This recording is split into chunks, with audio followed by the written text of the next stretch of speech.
Welcome to the Call Guys podcast, co-hosted by Kevin Hopp and Ronen Passar. This podcast is all about sales development and the art and science of building high-performing outbound sales teams. Tune in weekly to hear live cold calls and also to hear Kevin and Ronen interview some of the top names in sales development. Let's dive right into this week's episode and see what we can learn. This episode is brought to you by Connect and Sell, your live conversation weapon. Teams that use Connect and Sell average 5 to 10 times more live conversations every day with their prospects. As a cold calling consultant, I've used every platform out there, and simply put, Connect and Sell is the Cadillac of the sales acceleration space. If you haven't tried it out, your team can try it for free by clicking the link in the show notes below. The number one thing that will confound your success is the fact that people don't pick up cold calls nearly as much as they used to. And when you take the time and effort to research everything about a prospect and they don't pick up the phone, there is a little bit of a moment there that I call ego death, right?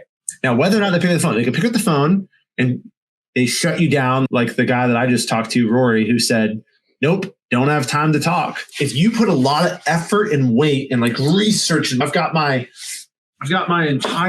whole notebook full of notes on Alfredo, and I'm going to call Alfredo. And when Alfredo tells me, hey man, hey, thanks for the call, I'm not interested. Take me off your list. It's an ego death moment. You feel like crap because you put so much weight, effort, and energy into this prospect, when at the end of the day, none of that stuff matters. It only matters if he has a business challenge that you can help him solve, period, full stop, right? Yep. So if we know that and we understand that being an SDR is full of all these little moments in the day where our ego and our sense of self-worth and our belief that we're doing good things for our profession, if we know that we have all these little moments where that's on the line, we have to try and pull back a little bit and say, how can I make this more about the business and their business and business challenges and valuable solutions, and not about, hey, my name is Kevin and I did all the research on you, Eddie. I know exactly all about your life. Go Raider Nation. You're like, okay, all right, I do the Raiders, but like, well, why are you calling me? Yep. Bingo. So that's my soapbox moment there. I love that. Man, if I could just add just one little piece to that so they can walk away with something on how to get started if they wanted to do that and not worry about research too much. Good. Yeah. So essentially, like the way I would get started is don't worry about researching person by person. Start with personas. Work with the couple titles that you sell to and understand their world to a certain capacity. What are one or two problems that they typically have in their day-to-day that you can solve with your product? What are one or two outcomes that they're judged by, that they're scored on, that could be impacted by the problems that they have? And if you know that, then you can have a relevant conversation. By the way, I just got into this space, speaking with maintenance managers and whatnot. I know nothing about nothing. There's probably some people on my team who know a lot more about it. However, I took the time to learn about with the Call Guys. Taylor, how are you? Yeah, I'm actually the co-founder of a business called The Call Guys. You never heard of us. You never met me. You got a minute? I'll tell you why I called. All right, cool. I guess the reason for my call at The Call Guys, we help B2B SaaS startups that are trying to do more with less given the current state of the tech space. And the big question I had for you, Taylor, is generating outbound pipeline something that you're focused on in Q2? It's not. Oh, okay. Good to know. I had a bit of a mix up here. In that case, then it would not make any sense for us to talk. Yeah, man, this is what we do. We teach other businesses how to do this at scale as well, right? Taking the old-fashioned approach of having conversations with people about problems and solutions. But if you're B2C, you don't need to generate a lot of outbound pipeline, do you? Yep. Cool. All right, Taylor, I will free up your phone line here for your 10:45. But thank you for the chat. Have a great day. Let's go. Man. That sucks. This is a list of tech startups. And he has a tech startup, but it's a business to consumer play. So he doesn't have salespeople. So classic problem. You eliminated one. That's not a good fit.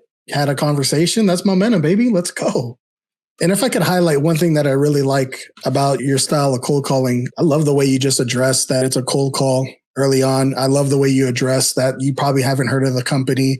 We're getting ahead of these objections and we're keeping them focused on what's important, and you're addressing them before the prospect has to answer you. That's one of my favorites. So shout out to you, man, for doing that. I love that, Kev. Thank you. Thank you. That is a big part of the puzzle here. It is funny. I get criticized for the way I open calls because it leads to more hangups. It leads to more calls that end in the beginning. And a lot of people say, dude, why do you open it that way? Why don't you just get to the point right away? And my take on it is I have a process, and my process is I'm only going to talk to you when you're ready. Now, most people are making calls off of a handwritten list or a list that they have one call task in a sequence of 12 emails, right? Yep. So that one call has a lot of pressure on it to convert, right? Great call. That pressure is artificial. That pressure is your process. So that person has to talk to you right then and there. Hey, this is Kevin with the Call Guys. How you doing today? I'm all right, Andre. I know I'm a bit of an interruption here. Did I catch you with a minute and I'll explain why I'm calling? Fantastic. So, Andre, I'm a co-founder of a business called The Call Guys. Now, you never heard of us, but what we do is we work directly with B2B SaaS startups that are trying to do more with less when it comes to sales development, given the current state of the technology space. So the question for you, is generating outbound pipeline something that you're focused on in Q2? Okay. Do you think that's something that you'll focus on closer to the end of the year or? Oh, I don't know. That makes total sense. I had you working at Arcade. Oh, okay. Okay. Right on. So you're just now getting to the point. Yeah. Your new company's not a startup is what you're saying. Oh, okay. And they don't have an outbound sales team that's like pound and pound having conversations every day? Wow. Okay. Must be nice. Okay. All right, Andre, I'm going to let you go, man. Do you mind if we connect on LinkedIn? And maybe if outbound if it becomes a priority for you and you just want to bounce some ideas and talk to someone who's on the cutting edge of all that, that's what we do at the Call Guys. We're consultants and trainers, but I'm a referral partner for probably 20 different technologies. So happy to point you to the technology that is going to make the most sense for you. Time for the money. Love it. All right, Andre, have a great day. Aw. Man. Okay. That was a good one. Very talkative guy. This guy just changed jobs in the last 2-3 months. Like, what do you do there? My data was a little bit out of whack, but his new company exists on inbound flow. Like a lot of inbound flow, and they're not a startup business. They've been around for 20 years. So that clues to me, unless there's like a precipitating event, like a real reason why they would want to try something net new, like a new product launch or something similar to that. If it ain't broke, don't fix it, right? Like that would be a little bit of the square peg round hole. If you have a ton of inbound and you understand your spend, hey, I just know that if I spend $1 here, I get $1.50 in sales.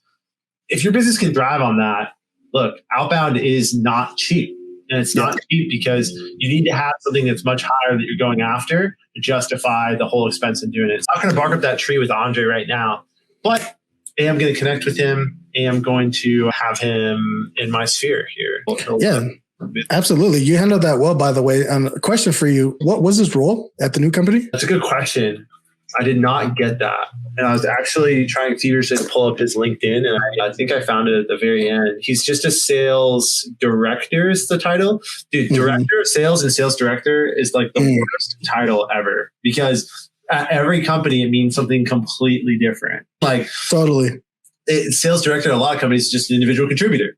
Then there's someone who's actually directing other people who's like in charge of managers or in charge of a sales team. You mean all these different things. He said that outbound is just not a focus for them right now at all. And he's brand new in his role. And he said it might be something he's going to look at later. At the end of the day, I consider it a good nurture op. Yeah, absolutely. I would say one thing that the audience can consider, right? It may vary depending on who you're targeting, but hey, you can always ask for that back pocket referral. Hey, would you happen to know anybody who might be looking into ramping up an outbound team, right? You never know, especially in SaaS. So many people are connected in the small community. You might get a referral at turning something into nothing. So don't be afraid to ask. So that's always an opportunity for the audience out there. I'm trying to get my team to do that a little bit more as well. So we talked about that recently. So it's top of mind for me, but hopefully that helps. Dude, phenomenal. Good point. I didn't even think to ask about a referral. I could always learn. That's a really good point, man. That's a good thing about you and I. We're students of the game. We never master it. We just continue to learn. And that's why I'm so excited to be on here with you, man. Let me see if I can rip out one more dial before we... But for the audience out there, I hope this has been fun. I hope you were able to take away something. Just know what you're doing out there is not easy. We're doing it here day in and day out. We love it, but you got to do a lot of it to love it. And you'll get there. And Kevin's a great resource to reach out to. So if your company's looking for a way to level up, or if you're barely starting an outbound team, or you want to be that SDR, build your network, connect with people like myself and Kevin, and start absorbing as much as you can. It's never too early to learn anything new. That's right. That's right. I know we're rolling up on time in a bit here. I'm not sure if I'm going to pull out a connection in time, so I shall pause at this point. Really? We got 2 more minutes. All right. I'm for it. I am for it. Let's let this Connect and Sell run, baby. This has been a great experience, by the way. Yeah, Connect and Sell is pretty incredible. Shout out to our sponsor, Connect and Sell. If you notice, Eddie and I are not punching numbers. We have lists loaded in Connect and Sell, which is a conversation weapon, is out there doing the hard work, doing all that lifting, all that manual, going through dial trees and everything. Connect and Sell's platform does that for you. All we do is wait for a beep. And when the beep happens, we know we're live in a conversation with someone on our list. Because hey there, is this Mark? Hey, hello, Mark. Hello. Did I get you, Mark? Or is it me? It's not you, it's me. My apologies. All right. Didn't work out. He played let me hear who this is and see if I want to continue saying anything. Yeah. The good old pick up and wait. So good job to him. He was a director. Would have been a nice call. You can always double tap. You ever do that? I'll do it right now. Double tap, baby. Double tap. And then I always just start that second call by, hey man, sorry we got disconnected. Yeah, this is Eddie. How you doing? Hey Mark, sorry we got disconnected. This is Eddie again. Can you hear me better? Okay. Yeah. Hey, I just wanted to give you a call, but first wanted to make sure that you're still the director of maintenance over there, right? Correct. Oh, okay. Yeah. So I was just hoping to connect with you a little bit. The reason for the call was I've been talking to a lot of directors recently who've been saying like their teams have been stressed because they've been forced to do more with less nowadays due to the shallow labor pool and strange supply chains. So it's really causing maintenance tasks to slip through the cracks. And I was just curious to hear if evaluating your current maintenance process and tools was on your agenda at all for Q2. Yeah, it's more of a tool for internal maintenance teams to leverage versus an outsourced maintenance teams. That's not what we are, but we are a CMS. So essentially we are able to help maintenance teams get everything together in one source so that you have cleaner data, cleaner reporting, and a lot easier way to run maintenance and prioritize those work orders, things like that, so that your team is running better with less boots on the ground, essentially. Is any of that interesting for you or your team? Okay. Yeah, no, absolutely. Now, going back to what you said, you don't have your eggs in all basket at this point. Now, a lot of directors typically realize that's a problem for them when they try to pull reports from their maintenance teams and they're trying to forecast for parts, labor, things like that. Is any of that a priority for you? Yeah, that makes sense. Yeah.